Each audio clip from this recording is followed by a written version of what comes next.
नमस्ते all students. आज जो हम लोग पढ़ेंगे हम लोग प्रेजेंट कंटिन्यूअस टेंस। और जैसे कि आप लोग जानते हैं कि हम लोग सिंपल प्रेजेंट टेंस को पढ़ के समाप्त कर दिए उसका 6 स्ट्रक्चर को, और आज एकदम अच्छी से बारीकी से हम लोग पढ़ेंगे प्रेजेंट कंटिन्यूअस टेंस को। एक एक चीज़ को समझना है, इसीलिए मैंने आपको हिंदी टू इंग्लिश में पढ़ाता हूँ, एकदम अच्छी तरह से समझना है। तो प्रेजेंट कंटिन्यूअस टेंस जो है, तो आप जानते हैं ये कंटिन्यूअस शब्द जो है, ये कंटिन्यूअस शब्द जो है कंटिन्यू से बना हुआ है ना। कंटिन्यूअस शब्द किससे बना है? तो कंटिन्यू से बना है। और कंटिन्यू का अर्थ क्या होता है? जो चल रहा है। हाँ, तो इस प्रकार से हम लोग ये भी कह सकते हैं कि इसका डिफिनेशन क्या होगा। प्रेजेंट कंटिन्यूअस टेंस का क्या होगा डिफिनेशन? इसे प्रेजेंट मतलब क्या होता है? प्रेजेंट का हिंदी होता है वर्तमान।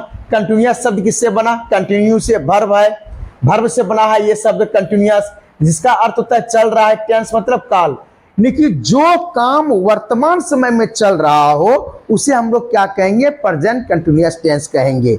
और इस प्रेजेंट कंटिन्यूअस टेंस का शुरू में ही मैंने आपको पढ़ाया हूं कि और कई नाम है। जैसे कि प्रेजेंट कंटिन्यूअस टेंस को, कंटिन्यूअस को इम्परफेक्ट टेंस भी कहे जाते हैं, कि प्रेजेंट इम्परफेक्ट टेंस भी कहे जाते हैं, और प्रेजेंट प्रोग्रेसिव टेंस भी कहे जाते हैं। हाँ, तो इसलिए उसमें 3 नाम है। इसका एक नाम मैंने यहाँ पर लिखा हूं, इसका पहचान यहाँ पर लिख दिया हूं। बिल्कुल आप लोग चिंता नहीं कीजिएगा, एक एक चीज समझिएगा। पहले हिंदी में समझिए एक एक चीज को, तब फिर जाके इसको इंग्लिश में समझना है। जैसे यहाँ लिखा हुआ है, जिस हिंदी वाक्य के क्रिया के अंत में रहा हूं, रही हूं, रहे हो, रहा है, रही है, रही है, रहे, तो उसे प्रेजेंट कंटिन्यूअस टेंस में बनाया जाता है। तो क्या कर रहेगा? कहां रहेगा? तो क्रिया के अंत में रहेगा। जैसे कि एग्जांपल आप यहां पर देखिए, जैसे कि मोहन, अच्छा खाना शब्द है, खाना। पहले देखिए, पहले शब्द था खा, खा से बना खाना, ये क्या होगा? क्रिया। इसके बाद क्या पढ़े? ना को प्रत्यय को हटाए, कौन सा प्रत्यय लगाए? ता, जो सिंपल प्रेजेंट टेंस में पढ़े। और अब देखिए, ये खास शब्द रहेगा ही, खास शब्द को रखना है, इसमें लगाना है दूसरा प्रत्यय रहा है। अब क्या हो गया? मोहन खा रहा है। ये रहा है शब्द जो हो गया आपका, ये इसको आपको समझना पड़ेगा कि ये प्रेजेंट कंटिन्यूअस टेंस में है। किसमें है? प्रेजेंट कंटिन्यूअस टेंस में है। कि जिस हिंदी वाक्य, देखो ये वाक्य हुआ ना, जिस हिंदी वाक्य के क्रिया, ये क्रिया हुआ, क्रिया के अंत में, ये अंत में देखो रहा हूं, रही हूं, रहे हो, रहा है, रही है, रहे, तो उसको प्रेजेंट कंटिन्यूअस टेंस में बनाया जाता है। एकदम बिल्कुल साफ क्लियर है, एकदम धीरे धीरे समझिए, आराम से पढ़िए। अच्छा, इसको फिर क्या कहा जाता है? कहता है इसको अफर्मेटिव सेंटेंस कहे जाते हैं। कौन सा? अफर्मेटिव सेंटेंस कहे जाते हैं। तो फिर मैंने इंग्लिश में इसका पहचान दिया। इंग्लिश को पहचानने में तरीका होना चाहिए। इसका मैंने स्ट्रक्चर लिखा, ये शॉर्ट फॉर्म में मैंने यहाँ पर लिखा हूं, जैसे subject plus is oblique am oblique are plus MB4 plus object.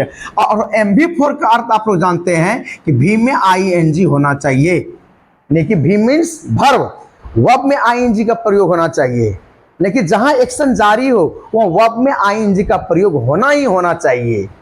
तब मैंने इसको नीचे पूरे एग्जांपल दिया मैंने, जैसे कि वह जा रहा है, यहाँ क्या होगा? वह का इंग्लिश क्या होगा? He third person singular number है, इसके साथ क्या लगाएंगे? इज लगाएंगे according to structure, according to structure के अनुसार। सब्जेक्ट क्या था यहाँ पर सब्जेक्ट क्या है? वह यहाँ पर क्या है? सब्जेक्ट है। इसका इंग्लिश क्या होता है? ही, देखो ये सब्जेक्ट हो गया, ये सिंगुलर है, इसके साथ क्या लगा देंगे? इज। मतलब ये ऑब्लिक मतलब या तीनों में से किसी एक का प्रयोग करना है। अकॉर्डिंग टू सब्जेक्ट, सब्जेक्ट के अकॉर्डिंग आपको प्रयोग करना पड़ेगा। यहाँ ही था, इसके साथ इज लगाए, और इसके बाद यहाँ पर MB4 है, MB4 मीन्स वी में ING का प्रयोग। यहाँ पर देखिए ING, गो था, इसमें ING लगा दिए, गोइंग हो गया, अर्थात ही इज गोइंग। इसका अर्थ क्या हुआ? वह जा रहा है।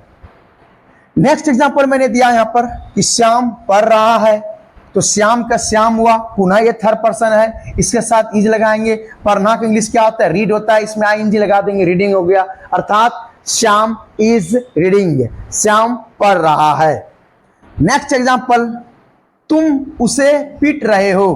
तुम मोर देन वन, एक से अधिक है, अर्थात तुम हमेशा ये सेकंड पर्सन है। अगर एक से अधिक नहीं तुम लोग रहेगा तब एक से अधिक होगा, लेकिन ये तुम जो यहां पर है ये क्या है, सेकंड पर्सन है। सेकंड पर्सन के साथ किसका प्रयोग करेंगे, आर का। और देखिए यहां पर अकॉर्डिंग टू स्ट्रक्चर है, यहां पर सब्जेक्ट है, यू है, यू है, यू के साथ क्या लगा देंगे, आर, MB4, यहां पर क्या होगा, MB4 बीटिंग। और वर्ब हमेशा हिंदी में अंत में रहता है, पिटना, पिटना से पीट रहे हैं बना हुआ है, तो यहाँ बीटिंग हो गया।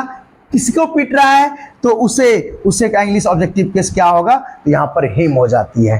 क्लियर है, ये मैंने क्या पढ़ा, अफर्मेटिव सेंटेंस पढ़ा हम लोगों ने ना। असर्टिव सेंटेंस की दो पार्ट होती है, किसका, असर्टिव का दो पार्ट होती है। कौन कौन होती है, एक अफर्मेटिव होती है, दूसरा निगेटिव होती है। याद रखिएगा, असर्टिव का हिंदी कोई पूछेगा क्या होता है, बोलेगा स्वीकारात्मक भी होता है और अस्वीकारात्मक भी होता है। वो उसको दो भागों में बांट दिया, एक अफर्मेटिव हो गया, दूसरा निगेटिव हो गया। इसका स्वीकारात्मक हिंदी हो गया, अब यहाँ पर नकारात्मक हो गया, निगेटिव सेंटेंस। निगेटिव सेंटेंस के स्ट्रक्चर देखा जाए क्या है, subject plus is oblique am oblique are plus not plus MB4 plus object, है ना, कोई दिक्कत। अब देखिए यहां पर जैसे सीता गीत नहीं गा रही है, कौन ने गा रही है, कौन ने गा रही है, सीता। तो सीता सब्जेक्ट हो गई, सीता सिंगुलर है, इसके साथ इज लगा दिया मैंने। और फिर यहां पर क्या है, नॉट है, तो नॉट लगा दिया, MB4 सिंगिंग हो गया, ऑब्जेक्ट अ सॉन्ग। अर्थात सीता गीत नहीं गा रही है, Sita is not singing a song. कोई दिक्कत। वे लोग मैदान में क्रिकेट नहीं खेल रहे हैं, वे लोग मैदान में क्रिकेट नहीं खेल रहे हैं। कौन, वे लोग का इंग्लिश दे के साथ मैंने क्या लगा दिया, आर, फिर नॉट, फिर यहां पर MB4 प्लेइंग लगा दिया। क्या नहीं खेल रहे हैं, क्रिकेट। कहां नहीं खेल रहा है, तो मैदान में, इन द फील्ड। हाँ, they are not playing cricket in the field. इसका हिंदी क्या हुआ, वे लोग मैदान में क्रिकेट नहीं खेल रहे हैं। नेक्स्ट, शिक्षक हम लोगों को नहीं पढ़ा रहे हैं, शिक्षक हम लोगों को नहीं पढ़ा रहे हैं। इसका हिंदी क्या, इंग्लिश ट्रांसलेशन क्या हुआ, शिक्षक का क्या हुआ, द टीचर। टीचर एक है, इसके साथ इज लगा दीजिए। फिर यहाँ पर देखिए अकॉर्डिंग टू स्ट्रक्चर यहाँ नॉट लगा हुआ है, तो नॉट लगाइए। MB4 पढ़ाना का इंग्लिश क्या होता है, टीच में आएंगे लगा दिया, टीचिंग हो गया। किसको नहीं पढ़ा रहे, हम लोगों को। हम लोगों का इंग्लिश ऑब्जेक्टिव केस क्या होगा, अस होगा। तो शिक्षक हम लोगों को नहीं पढ़ा रहे हैं, इसका इंग्लिश क्या होगा, the teacher is not teaching us. तो इस प्रकार से मैंने आपको पढ़ाया, हिंदी टू इंग्लिश पढ़ाया, एक एक करके समझाया। इस प्रकार से समझाने के बावजूद भी यदि आपको किसी प्रकार से दिक्कत होते हैं तो आप कमेंट के माध्यम से पूछ सकते हैं। और जैसे कि मैंने आपको बताया हूं कि इसको आपको कॉपी में नोट करना है। क्या है कि एक बार मान लीजिए वीडियो आप देख लेते हैं, अधिकतर ये होता है कि वीडियो देख लेते हैं बस हो जाता है, ऐसा नहीं होता है। आपको जो है ना कॉपी में नोट करना है। और किसी भी ट्रांसलेशन को यदि आप बनाते हैं तो पहले स्ट्रक्चर को ऊपर में लिखिए, स्ट्रक्चर को हमेशा रिमाइंड कीजिए। और इस स्ट्रक्चर का वैल्यूशन है, ये स्ट्रक्चर जो आपको मैंने इंग्लिश में यहाँ पर लिखा हूं, इसका बहुत इंपॉर्टेंट है ये। यदि इसको आप याद नहीं रखिएगा तो आप किसी भी सेंटेंस को नहीं पकड़ पाइएगा ये किस टेंस में है। अर्थात आपको मान ली बुक पढ़िएगा, प्रोज पढ़िएगा या पोएट्री पढ़िएगा या आंसर क्वेश्चन जैसे कि मैं आपको करवाता हूं तो मैं आपसे पूछता हूं इसका हिंदी क्या होगा, तो वहां इंग्लिश को उसका हिंदी करने के लिए, इंग्लिश टू हिंदी करने के लिए आपको वहां टेंस को पहचानना बहुत जरूरी है। तो कैसा लगा आज का पढ़ाई या आज का वीडियो कैसा लगा, तो आप कमेंट के माध्यम से जरूर पूछना है, कमेंट जरूर करना है, कमेंट करने को नहीं भूलना है और इस वीडियो को ज़्यादा से ज़्यादा शेयर करना है।